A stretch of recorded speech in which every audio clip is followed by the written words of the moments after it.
¿qué sería menos dañino para Occidente? ¿Embargar las importaciones de petróleo ruso o establecer un impuesto punitivo y extraordinario sobre esas importaciones de petróleo ruso? Veámoslo.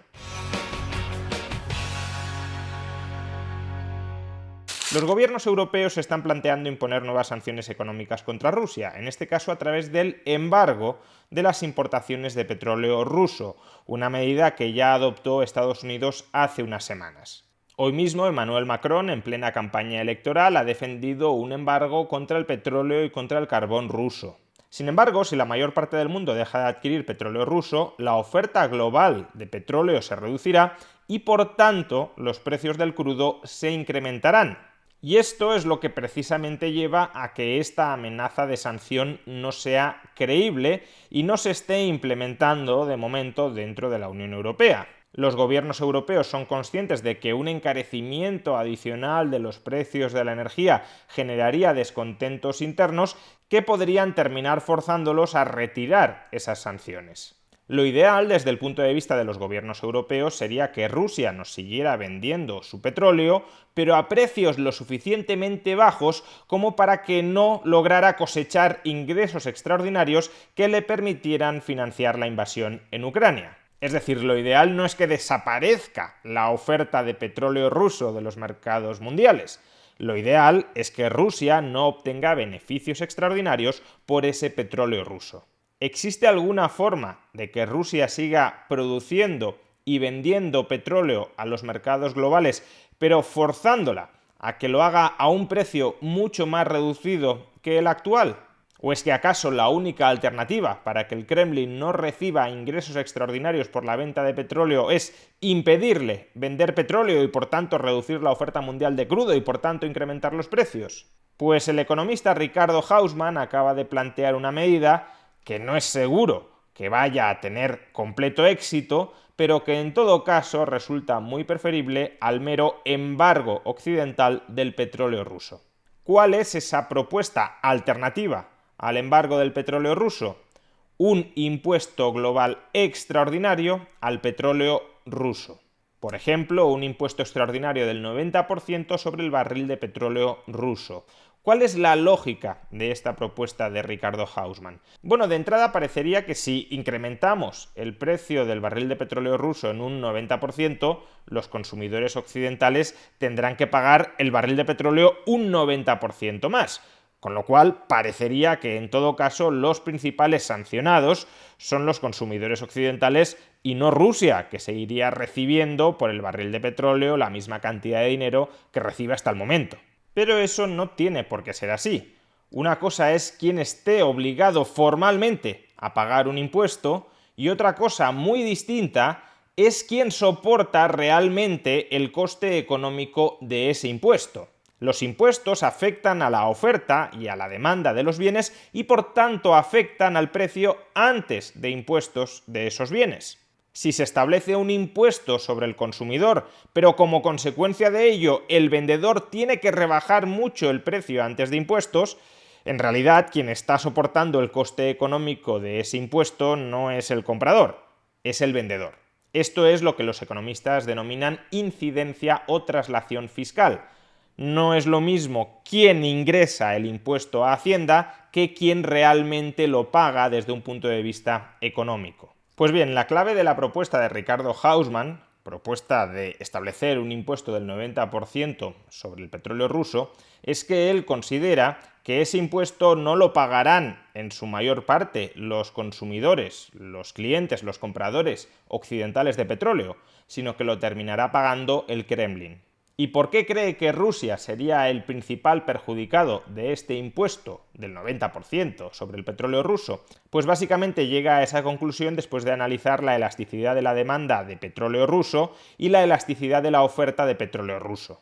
La elasticidad de la demanda de un bien, también de petróleo ruso, es cuánto se reduce la demanda de ese bien ante un incremento del precio. Los bienes muy elásticos son aquellos cuya demanda se desploma ante pequeños incrementos en su precio. Pues bien, Ricardo Hausmann considera que la elasticidad de la demanda por el petróleo ruso, no por el petróleo, cuidado, sino por el petróleo ruso, es muy alta. ¿Por qué? Porque si se encarece en 10, 20 o 30 dólares el precio del barril de petróleo ruso, lo que harán los compradores de petróleo es comprar otro tipo de petróleo distinto del ruso. No hay ningún interés especial en adquirir petróleo ruso porque sí. Es un bien altamente sustituible por otros que ofrece la competencia y por tanto si ese bien en concreto se encarece en el margen, la demanda virará hacia el petróleo suministrado por otros países. ¿Y qué sucede con la elasticidad de la oferta? Pues a corto plazo la elasticidad de la oferta del petróleo ruso es muy baja. El petróleo ruso tiene una oferta muy inelástica. ¿Por qué? Porque sus costes de producción son muy bajos. Hausman menciona que el coste de producción de un barril de petróleo en Rusia oscila entre 2 y 5 dólares. Por tanto, por mucho que baje el precio del barril de petróleo, a Rusia le interesa económicamente, y quiero destacar este adverbio porque luego reflexionaré sobre él, a Rusia le sigue interesando económicamente vender petróleo. Vamos, que la oferta mundial de petróleo ruso no cambiará demasiado por el hecho de que se le reduzcan los precios. Cuando la demanda de un bien es muy elástica y la oferta de ese bien es muy inelástica, quien termina soportando la mayor parte del coste económico de ese impuesto es el vendedor, es el productor. El consumidor le dice, si no me bajas el precio, no te compro. Y el vendedor no tiene alternativa que bajarle el precio porque no es propenso a reducir la oferta ante reducciones del precio. Trasladando este modelo al caso del petróleo ruso, un impuesto punitivo del 90% sobre el petróleo ruso terminaría siendo pagado esencialmente por el Kremlin. ¿Cómo?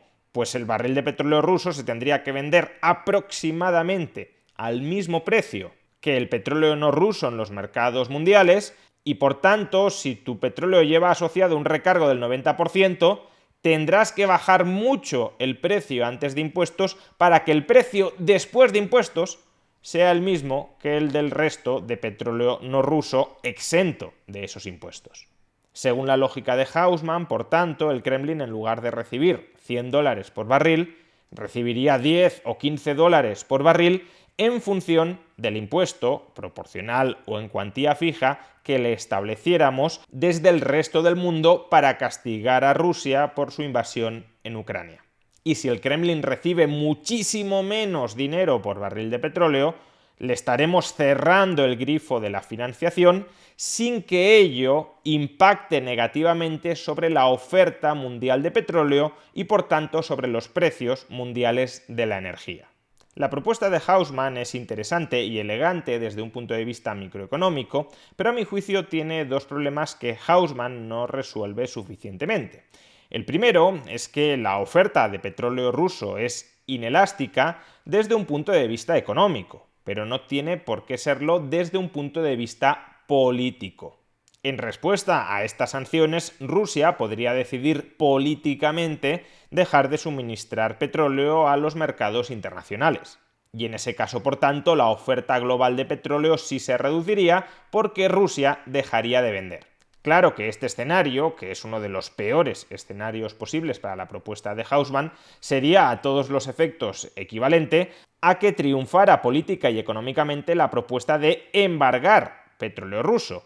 Si los gobiernos occidentales tuvieran éxito a la hora de imponer efectivamente un embargo sobre la venta de petróleo ruso, lo que sucedería es que Rusia dejaría de vender petróleo en los mercados internacionales. Que una de las peores cosas que le podría pasar a la propuesta de Hausman es lo que en el mejor de los casos sucedería en la propuesta del embargo de petróleo ruso. De ahí, por tanto, que en principio la propuesta de Hausman resulte preferible al embargo de petróleo. Pero existe un segundo problema. Podemos decir que económicamente la oferta de petróleo ruso es muy inelástica en el conjunto del planeta, pero no tiene por qué ser muy inelástica para Occidente. Es decir, Rusia no solo tiene la opción de decir que deja de vender, de producir petróleo ruso mientras ese impuesto punitivo esté en vigor, también podría decir que no le vende petróleo a Occidente y que se lo va a vender a otros países que no le apliquen ese impuesto. Pero aquí Ricardo Hausman dice que hay un problema. Hasta el momento, China solo le venía comprando el 18% de todo el petróleo que vendía Rusia en los mercados globales. Es decir, que la mayor parte de la demanda de petróleo ruso procedía de Occidente o de países alineados con Occidente, como Japón, Corea del Sur o Singapur. Por tanto, si el único mercado que le queda a Rusia es China, a China también le interesa negociar rebajas muy importantes en el precio del barril de petróleo ruso. Digamos que estamos convirtiendo a China en un monopsonio, en un monopolio desde el lado de la demanda frente a Rusia, y tratará, en consecuencia, de exprimirle en las negociaciones del petróleo que le venda. Personalmente creo que esta parte tiene más de especulación política que de realidad económica.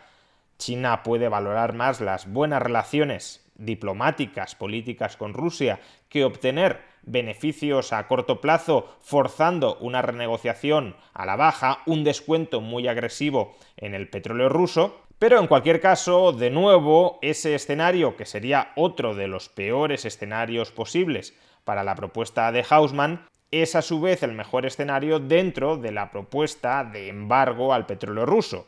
Si Occidente y países cercanos a Occidente no le compran petróleo a Rusia, Rusia puede intentar venderlo a China. De ahí que en principio el impuesto punitivo sobre el petróleo ruso siga siendo preferible al embargo. En definitiva, las sanciones económicas contra Rusia no se empobrecen a todos. Empobrecen a Rusia y empobrecen a Occidente. Y si esas sanciones se van a aplicar por consideraciones geopolíticas, por ejemplo, como represalia contra la invasión de Ucrania, hay que buscar que esas sanciones generen el menor daño posible a Occidente. No tiene mucho sentido aplicar sanciones donde quizá tú mismo salgas más perjudicado que el propio sancionado. Y en este sentido, una sanción que tiene visos de ser menos perjudicial para Occidente que el simple embargo del petróleo ruso, del que se está volviendo a hablar ahora mismo en Europa, es un impuesto punitivo sobre la importación de petróleo ruso. Así que, señores de Bruselas, si van a sancionar, al menos traten de hacerlo con algo de criterio, es decir, tratando de evitar que nos peguemos un tiro en el pie.